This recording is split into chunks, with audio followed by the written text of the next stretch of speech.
हर हालत में रोकना ही होगा। खाना, पानी, बिजली, मेडिकल फैसिलिटीज की तरह लो कॉस्ट एविएशन भी हमारी तरक्की के लिए जरूरी है।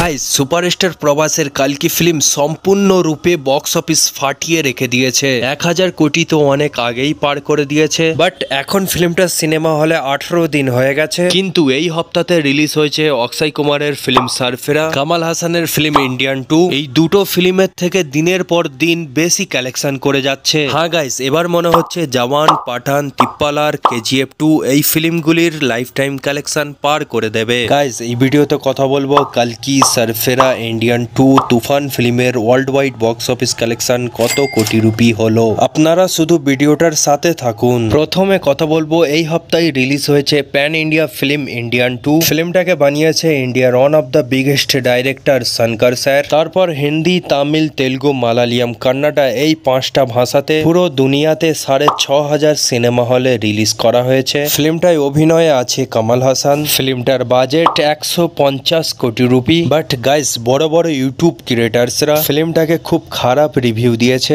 এমনকি দর্শকদেরও পছন্দ আসেনি ফিল্মটা। বাট ফিল্মটার প্রথম দিনের কালেকশন পুরো দুনিয়া থেকে ঠিকঠাকই ছিল, কিন্তু সেকেন্ড দিনের কালেকশন অনেক ড্রপ হতে দেখা গেছে। গাইস, আজকে সানডে হওয়াতেও ফিল্মটার কালেকশনে খুব একটা জাম্প দেখা যাচ্ছে না। হ্যাঁ গাইস, ফিল্মটা প্রথম দিনেই অল ইন্ডিয়া থেকে টোটাল কালেকশন করেছে 34 কোটি রুপি। সেকেন্ড দিনে ফিল্মটার কালেকশন ড্রপ হয়ে 18 কোটি রুপি হয়। 3 দিনে ফিল্মটার কালেকশন সানডে হওয়ার জন্য একটু জাম্প হয়ে অল ইন্ডিয়া নেট কালেকশন 20 কোটি রুপি করছে। এরই সাথে ইন্ডিয়ান 2 এর 3 দিনের ইন্ডিয়া নেট কালেকশন 72 কোটি রুপি, ইন্ডিয়া গ্রোস কালেকশন 86 কোটি রুপি। ফিল্মটা বিদেশ থেকে এখন অব্দি 35 কোটি রুপি কালেকশন করে। এরই সাথে ইন্ডিয়ান 2 এর 3 দিনের টোটাল ওয়ার্ল্ড ওয়াইড কালেকশন 121 কোটি টাকা। এবার কথা বলো বলিউডের খিলাড়ি অক্ষয় কুমারের এই সপ্তাহে রিলিজ হয়েছে ফিল্ম সারফেরার সম্পর্কে। গাইস, এই ফিল্মটাকে বড় বড় ইউটিউব ক্রিয়েটার্সরা ভালো রিভিউ দিয়েছে, অডিয়েন্সদেরও খুব পছন্দ এসেছে ফিল্মটা। গাইস, এই ফিল্মটা সাউথের সুরা রায় পুত্র ফিল্মের রিমেক, সেজন্য ফিল্মটার প্রথম দিনের কালেকশন খুব কম হয়। যারা যারা সুরা রায় পুত্র ফিল্মটা দেখেনে,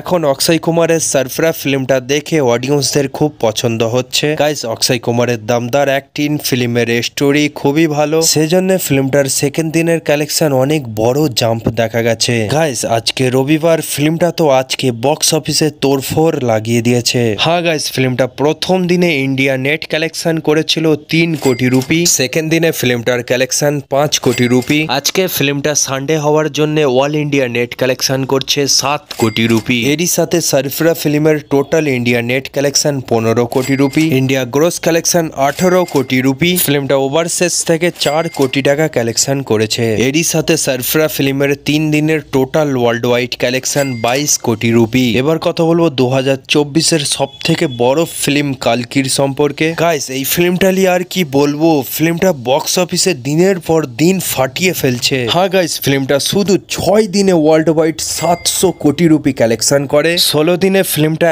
1000 কোটি টাকার আঁকড়া পার করে দেয়। ফিল্মটা 17 দিনে ওয়ার্ল্ড ওয়াইড 19 কোটি রুপি কালেকশন করে। ফিল্মটা 18 দিনে কালেকশন দেখা গেলে গাইস, ফিল্মটা সানডে হওয়ার জন্য ওয়ার্ল্ড ওয়াইড 26 কোটি রুপি কালেকশন করছে। এরই সাথে কালকি ফিল্মের 18 দিনের টোটাল ওয়ার্ল্ড ওয়াইড কালেকশন 1045 কোটি রুপি। এবার কথা বলবো মেগা স্টার সাকিব খানের তুফান ফিল্মটার ওয়ার্ল্ড ওয়াইড বক্স অফিস কালেকশনের সম্পর্কে। গাইস, তোমরা তো সবাই জানো তুফান ফিল্মটা সাকিব খানের প্রিয়তম ফিল্মটার লাইফ টাইম কালেকশন পার করে দিয়েছে। একটা জিনিস পুরো ভালোভাবে বোঝা গেল, বাংলা ফিল্মের যে কোনো রেকর্ড শুধু সাকিব খানই ভাঙতে পারে। হ্যাঁ গাইস, কালকে 27 দিনে ফিল্মটা ওয়ার্ল্ড ওয়াইড 55 লাখ টাকা কালেকশন করেছিল। আজকে 28 দিনে সানডে হওয়ার জন্য ফিল্মটার কালেকশনে একটু জাম্প দেখা গেছে। ফিল্মটা আজকে ওয়ার্ল্ড ওয়াইড 85 লাখ টাকার আশপাশে কালেকশন করছে। এরই সাথে তুফান ফিল্মের 28 দিনের টোটাল ওয়ার্ল্ড ওয়াইড কালেকশন 50 কোটি 40 লাখ রুপি। তো গাইস, আপনাদের এই 4টে ফিল্মের মধ্যে কোন ফিল্মটা সব থেকে বেশি ভালো লেগেছে অবশ্যই কমেন্ট করে জানাবেন। তো আপনাদের এই ভিডিওটা ভালো লেগে থাকলে অবশ্যই একটা লাইক করবেন আর চ্যানেলকে সাবস্ক্রাইব করে আমাদের পাশে থাকবেন।